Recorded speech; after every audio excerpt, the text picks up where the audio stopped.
Boa noite, pessoal. Eu sou a Nath e você está em mais um episódio do GrilliCast.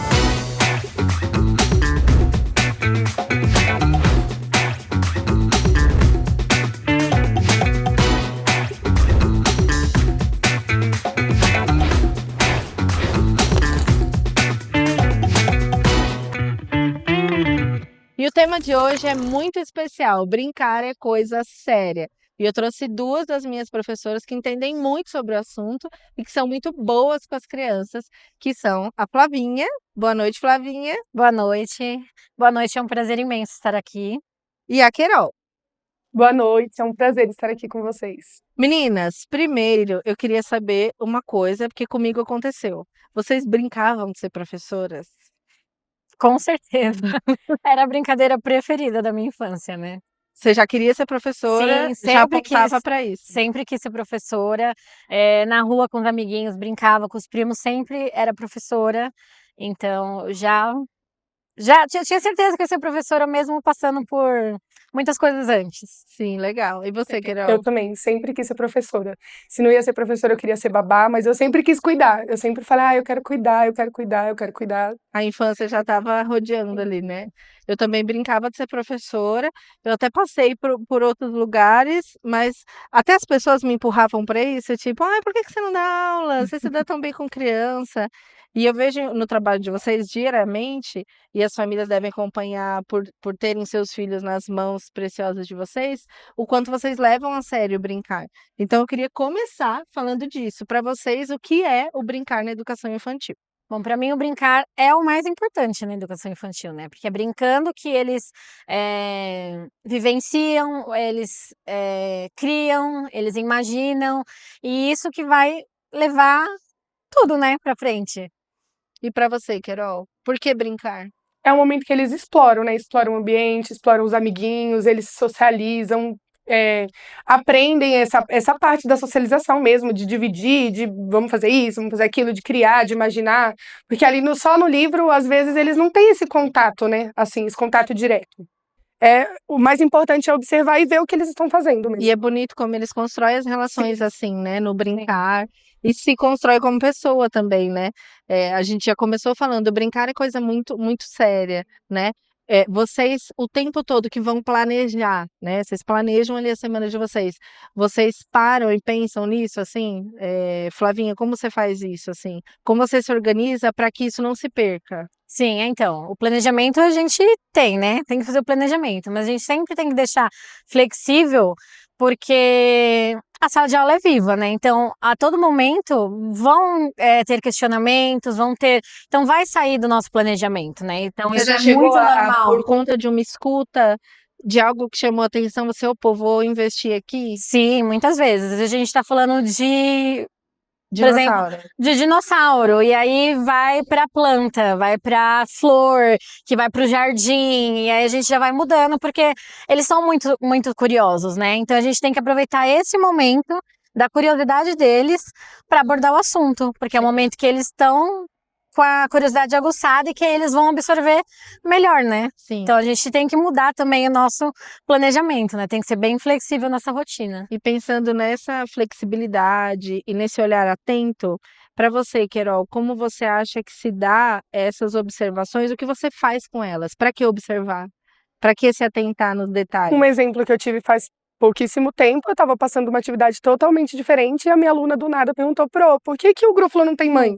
Sim. Assim, foi uma coisa que mexeu muito comigo, né? Porque foi a curiosidade dela, a história do grúfalo em momento nenhum fala sobre essa ligação materna e ela sentiu falta disso.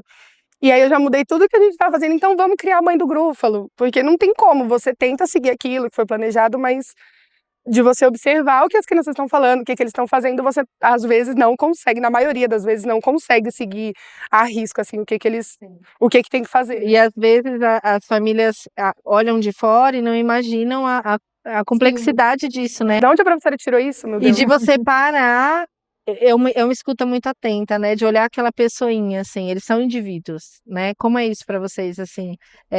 Vocês conseguem, eu tenho certeza que sim, mas essa percepção de que ali tem indivíduos com identidades diferentes, porque o brincar também ajuda para que eles se relacionem, né?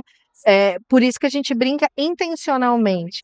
Então, para você, por exemplo, Flavinha, como você vê essa parte de trabalhar a parte social, de interação, de inteligência emocional até? Que habilidades você acha que o brincar traz? Então, o brincar, ele traz justamente isso do nosso socioemocional, da nossa afetividade, da empatia. Então, o conflito, né? Então, por exemplo, fazendo uma brincadeira. Então, sempre tem alguém que quer ser o primeiro, quer ganhar. Então, a gente já aproveita esse momento pra gente trabalhar, para eles expressarem o sentimento, tanto de frustração como de raiva. E a gente já vai trabalhando para formar, porque querendo ou não, isso futuramente é o que a gente vai encontrar lá fora, né? Sim. Frustrações. É um pedacinho da vida já. Sim, já é. Então a gente já aproveita as brincadeiras também para ter essa visão, né? Para trabalhar isso neles. Sim. E quando existem esses conflitos, a gente sabe que as crianças estão em desenvolvimento, né? Inclusive, ontem eu e a Flávia estávamos conversando sobre isso. Quando eles são pequenos, não adianta a gente esperar deles uma postura de um repertório de vida que eles ainda não têm. Então, é muito comum que eles briguem, que eles fiquem bravos, que eles gritem. Se até a gente que é adulto, às vezes, né? Faz uma coisinha um pouquinho mimada, bate uma porta, dá um grito, para a criança é muito natural. Nesse momento, Querol, como é para você? Tem um atrito ali. Como você faz no meio do brincar ali? Fila, né? Já começa quando vai mudar de ambiente, assim, eles já se desentendem ali mesmo. E eu acho que é isso mesmo, eles têm que começar a entender, né, que tem regras. Eles não gostam, mas infelizmente eles precisam dessa regra. A gente precisa conversar para que eles entendam que ser o primeiro da fila talvez não seja mais importante, ser o primeiro da brincadeira não é mais importante. Todo mundo vai brincar, todo mundo vai fazer. Então eu tento sempre estar ali, não ceder, mas também não deixar a criança achar que eu posso ficar assim. Não, você não precisa ficar assim, vai ficar tudo bem. Mas vai ter que acontecer, você precisa esperar, você precisa entender que você não vai ser o primeiro. E é importante a gente dizer até para as famílias o quanto, muitas vezes, essas coisas só vão acontecer aqui. Sim. Não vão acontecer em casa, né? Às vezes a gente escuta assim, mas em casa ele não tem essa postura, ele não é assim. Porque em casa, às vezes, só tem aquela criança, por exemplo, eu tenho uma filha, Celina. Em casa, eu só tenho a Celina. Então, muitas vezes eu consigo abrir mão, dar uma brecha, Na escola, né? não consegue. Na escola não, é onde é a pequena sociedade deles, né? Sim. Eu queria que vocês falassem um pouco sobre isso. O que vocês acham, assim, de... isso acontece mesmo? Vocês percebem essa diferença até em ambiente, a Querol comentou, né? Acontece muito. Da gente falar, hoje o seu filho, ele agiu desse jeito, teve tal comportamento, não, mas meu filho nunca fez isso, não tem. Mas na escola é diferente, tem outras crianças, é uma professora para 15 alunos, às vezes até mais. E em casa o seu filho tá sozinho, então a atenção é só para ele, aquele brinquedo é só dele, então tá tudo bem para ele, né? Quando chega na escola tem que dividir, não vou dividir porque é meu. E eu até entendo também, assim, essa parte da divisão. Eu sempre explico que é legal dividir, é legal compartilhar, porque você também quer ver o do outro. Mas eu entendo também que é da criança. Não, você tem que dividir, não. Porque a gente também não ia gostar, né? Pega seu celular e dá pra... Não. E aí a gente volta nessa humanidade, né? É uma criança, ele é um ser pensante ali, né? Então, eu entendo também quando a criança não quer dar. Então, brinca com o seu, você brinca com o seu. Depois, se você quiser, você pode trocar. Se não quiser também, tá tudo bem. Eu acho que a previsão, o adulto dar a previsão ajuda bastante, né? Eu queria até conversar sobre isso. Por exemplo, a criança tá brincando em casa. A gente, como mãe, tem essa mania, né? E a gente tá ali na pressa. Eles estão brincando, e aí, parou, acabou, bora, vamos tomar banho. E a criança tá aqui, oxe, tava aqui brincando. Que dica que vocês dariam para esses momentos em casa? Flavinha, que dica você daria para a família ajudar nesse momento de respeitar o brincar em casa? Sim, eu acho que tem que ter rotina. Aqui na sala nós temos a rotina visual, né, com imagens. Se em casa não tiver essa possibilidade de fazer imagem, tudo, mas sempre conversar antes com eles, até eu lavar a louça, você vai brincar porque depois nós vamos tomar banho e temos que sair. Sim. Então, sempre dá essa previsibilidade, porque realmente na cabecinha deles deve ser muito conflitante, tipo, e eles tô brincando, né? Não posso mais brincar, porque eu fico imaginando, eu que gosto de ler, eu aqui lendo, e sei lá, minha mãe vindo, o meu namorado e fechando o livro, fala, bora, vamos lá no açougue, eu vou, mas eu tava lendo, né? E a gente faz E se não tiver essa oportunidade de colocar, mas é muito legal também colocar em imagens, hora do banho, hora, né? Mas tem famílias que não conseguem seguir uma rotina com horário. Mas explicando, agora eu vou lavar a louça e fazer isso. Agora eu vou me trocar enquanto você se troca. Agora, e sempre, né, dando a previsibilidade mesmo, assim, pra eles. Que pra eles fica muito mais fácil, né? Querol, queria que você desse uma dica a respeito do brincar em casa, né? A gente sabe que a gente faz muitas brincadeiras de cunho muito simples e que eles amam, né? Que dicas você daria para um brincar em casa livre, né? Não comprem brinquedos caros. Minha filha brinca com caixa de gente, caixas. Uma caixa de papelão pode virar um castelo, pode virar Foguete. um carro, um foguete. Potinhos pode virar um tambor, pode virar sei lá, um dinossauro também. Então, assim, não comprem brinquedos caros, porque as crianças gostam de criar. Por mais que a gente, ele vai gostar de criar, o seu filho vai gostar de brincar, vai gostar de sujar a mão, vai gostar de pegar os potinhos dentro do armário. Eu tava vendo uma cena, eu não lembro se é do Toy Story 4, que eu acho tão legal, que é justamente uma menina que é no momento que eles estão ali, eu acho que é no 4, que eles já são de uma menina pequena. E aí ela vai pra creche e ela faz, vocês assistiram? Ela faz um brinquedo com um garfo. Sim, e aí e ela fica louca pelo aquele brinquedo, vira o brinquedo preferido dela. E os outros brinquedos ficam, gente, mas olha eu aqui, né? Gente, eu adorava brincar com a casca da melancia. Mas eu não sou brinquedo, eu sou um lixo. E aí ele quer o tempo todo ir pro lixo. E aí quando ele percebe o significado que ele tem para aquela criança, ele fala, eu sou importante para ela. Então é isso, a criação, ela tem um poder, né? E esse criar, eu acho que um adendo importante é famílias, o ócio é importantíssimo, né? A gente tem que deixar a criança ficar ociosa, sem nada mesmo, deixa ela lá com uma caixa de sapato e uma canetinha, deixa ver o que vai sair, porque eu acho que esse excesso que as crianças têm hoje, de um monte de brinquedo, tira a criatividade deles, E é como se fica lá, né? Eles nem brincam. Eles nem ligam mais, né? Sim. Isso é muito legal. E a gente sabe que de um tempo para cá, claro, já existem leis, vem aí, desde o ECA, BNCC, que traz o currículo da cidade, cultura de infância, o brincar sério na escola, é direito dela brincar. E a gente tem feito muito atividades com olhar de ateliê, com olhar de brincar livre. E talvez as famílias vejam em casa, às vezes, sei lá, uma proposta que é panela, colher de pau, ou sei lá, um monte de rolo de massa, né? Como chama? De papelão, né? Pra que isso, professoras? Me contem, Flávia, pra que um ateliê? É justamente para eles vivenciarem o cotidiano, né? Porque em casa eles têm pote, eles têm colher, eles têm talher, mas eles vêm com outro. Ou não podem tocar. Ou nem podem tocar, exatamente, ou nem podem tocar. Porque aqueles instrumentos da mãe cuidar, do pai lavar a louça, na hora de comer e acabou. Sim. Só que aqui a gente dá outros objetivos para aqueles objetos, né? E também damos o próprio objetivo daquele objeto também, né? Porque eles também brincam de cozinha e eles amam brincar também de cozinhar, eles amam replicar o que os pais fazem em casa, né? Sim. Mas a ideia do ateliê é justamente essa, de dar um objetivo diferente pros objetos, né? Querol, um dia você fez uma atividade, acho que foi até o ano passado, e ela simplesmente pegou inúmeras caixas e disponibilizou para eles.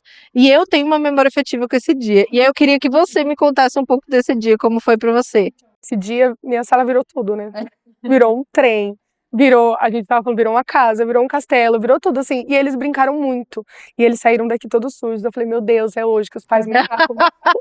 Mas eles brincaram muito, assim, foi um dia muito divertido mesmo. E eu tive muito questionamento dos pais, mas por que você... Porque eu pedi alguns objetos pra eles, eu trouxe caixas também. E os pais perguntavam, mas pra quê? Pra que eles vão brincar com uma caixa de papelão? Sim. E eles brincaram muito. Eu tenho uma aluninha assim, que pra ela foi incrível, sabe? Ela ficou horas e horas ali pintando, depois ela entrou embaixo da caixa e ela queria escorregar na caixa. Então a caixa virou tudo, virou skate, virou castelo, virou casa, virou um carro, virou um foguete, virou tudo. Foi um dia muito importante, assim, porque eu tenho certeza que em casa eles não brincam assim, né? Às vezes até por falta de tempo mesmo dos pais, ninguém vai parar, eu vou pegar uma caixa de sapato e vou te dar pra você ficar pintando. Eles acham que é muito mais importante comprar um brinquedo super caro e dá pra criança, ai, meu filho vai querer porque é um brinquedo importante, é um brinquedo que tá na moda e às vezes vai ficar ali dentro da caixa, a criança Nem liga. não liga. A gente sabe que é muito importante manter a nossa criança dentro da gente, né? Em que momento que vocês conseguem se perceber, tipo, nossa, agora eu alcancei ela de novo, eu alcancei aquela menina novamente. Como é, Querol? Que hora você consegue perceber isso com os seus filhos, talvez? Com os meus filhos sempre, né? Assim, hoje eu tava até falando que eu falei, gente, eu me senti uma péssima mãe porque eu dormi e deixei a Laura acordada. E assim, eu gosto de ter esse momento com ela, sabe? De ficar com ela, de mãe, eu quero ler uma história. E quando eu vou ler pra ela, assim, às vezes, nossa, mas eu não li hoje pros meus alunos. Mas pra minha filha tá sendo importante isso. Deixa eu compensar o que talvez eu não tenha feito durante o dia que não deu tempo, agora com ela.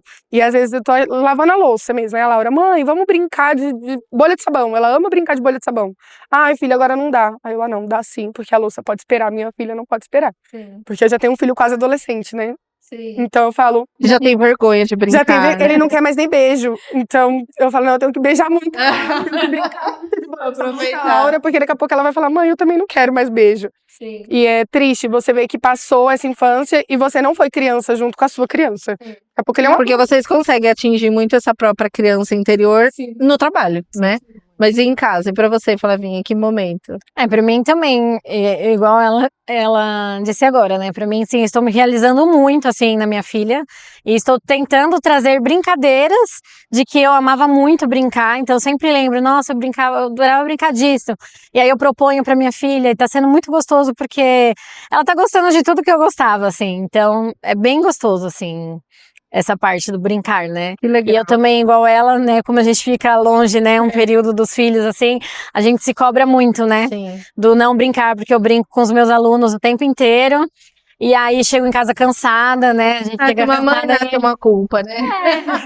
muita culpa nossa, sempre. eu queria tanto brincar mais, mas assim, eu tô tentando fazer o máximo, assim, para os nossos momentos serem, assim, de brincadeira, de diversão, sabe? Sim. Que é, né, no futuro ela vai lembrar desses momentos, Sim. né? São das mais- brincadeiras. são- E o tempo todo que vocês aqui, eu olhando pra vocês, vocês falando dos filhos, eu lembrando dos filhos de vocês, porque tenho o prazer de conhecer, e lembrando a minha pequena também, porque são momentos que eu me cobro muito de ter, nem sempre a gente tem, Uhum. e assim, não se cobre demasiadamente, né? Eu acho que a gente tem que se atentar, claro, pra não deixar de acontecer. Sim. Só que às vezes tudo bem não acontecer, mas que gostoso quando a gente consegue sentar no chão, brincar, dar atenção, olhar no olho da nossa criança, né? E eu acho que um dos maiores objetivos desse podcast, além de incentivar que vocês brinquem com seus filhos, sentem no chão, é uma coisa simples mesmo. Teve um dia, gente, sabe o que eu fiz? Eu comprei um pacote de 10 quilos de terra, eu paguei R$15.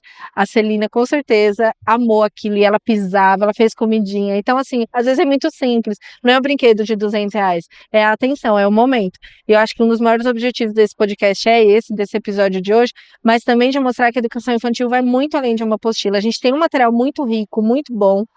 O SAS faz um trabalho impecável do que ele induz a gente fazer, do nosso esqueleto ali. Mas é muito além da apostila, é muito além desse preparo para a alfabetização. A gente está falando do que a gente está construindo neles como seres humanos, né? Gente, tem uma frase que eu gosto muito, levo para minha vida e com certeza elas sabem qual é. Quer ver? Nada que é feito com amor é pequeno. E a nossa profissão é totalmente atrelada ao amor. É impossível trabalhar com gente, ainda mais gente pequena, e não amar o que faz, né? E eu acho que tá muito ligado à marca que a gente deixa na vida deles. E eu queria saber como é isso para vocês, assim, o amor e entender, vocês conseguem entender a força da profissão de vocês, da marca que vocês deixam na vida deles? Flávia? Hoje eu consigo entender de relatos de, por exemplo, mães que vêm me dizer, assim, experiências, né, tipo, mas eu não tinha essa percepção, né, mas inconscientemente eu tinha certeza de que eu queria ser professora e que eu amo ser professora, tanto que eu já tive outras profissões, mas faltava alguma coisa. Eu sou formada em fisioterapia e eu amei a faculdade inteira. Eu amei a profissão, mas na hora de ser a profissional faltava alguma coisa. E eu também não sei explicar o quê, Sim. mas faltava alguma coisa. Então eu falei, não, eu vou para a pedagogia, que já era uma primeira opção para mim antes. E E aí hoje eu me sinto realizada. Eu me sinto muito realizada em estar com os pequenos. E eu gosto de ser professora dos pequenos, né? Então, pra mim, assim, é muito gratificante o carinho e o amor que a gente recebe, não só deles, como dos pais, né? Sim. Então, hoje eu consigo ter assim, eu acredito no que falam pra mim, né? Por isso que eu acredito que realmente eu faço diferença na vida deles. Sim. E pra você, Carol? Então, eu nunca tive outra opção, né? Sempre foi ser professora. E eu lembro bem que quando eu era muito pequena, perguntavam pra mim, o que você quer ser? Eu falava, eu quero ser mãe, porque eu quero cuidar.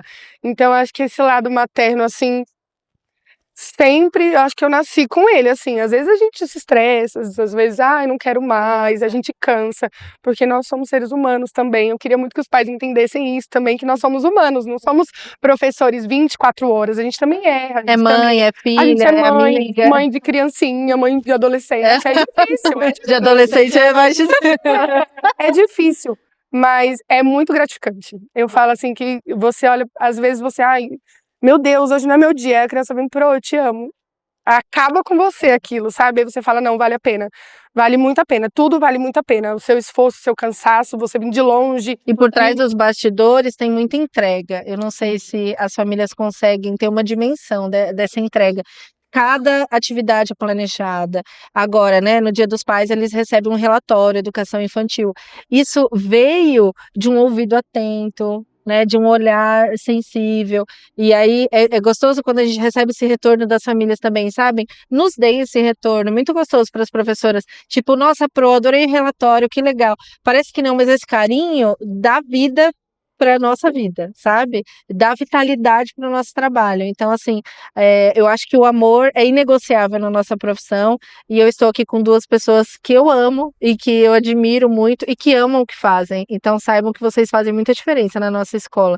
Eu tenho certeza que eu falo em nome de toda a gestão quando eu agradeço pelo trabalho de vocês, e queria saber se vocês querem falar alguma coisa para as famílias, como um recadinho final. Todas emocionadas agora. A gente queria falar pra você, no caso, né? Que você fala que a gente é especial pra você e que a gente aprende muito com você também. Que se não fosse você, talvez tava tudo bagunçado.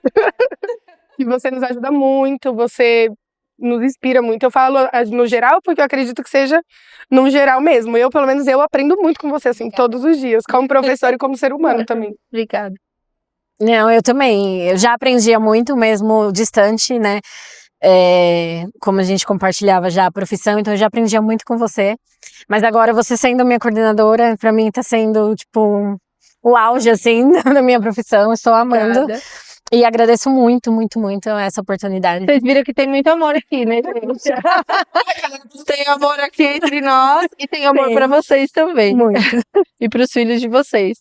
Foi um prazer estar aqui hoje. Esse podcast foi muito gostoso e acho que é só uma pincelada de tudo que acontece por trás dos bastidores, e que bom que eu poder compartilhar com vocês.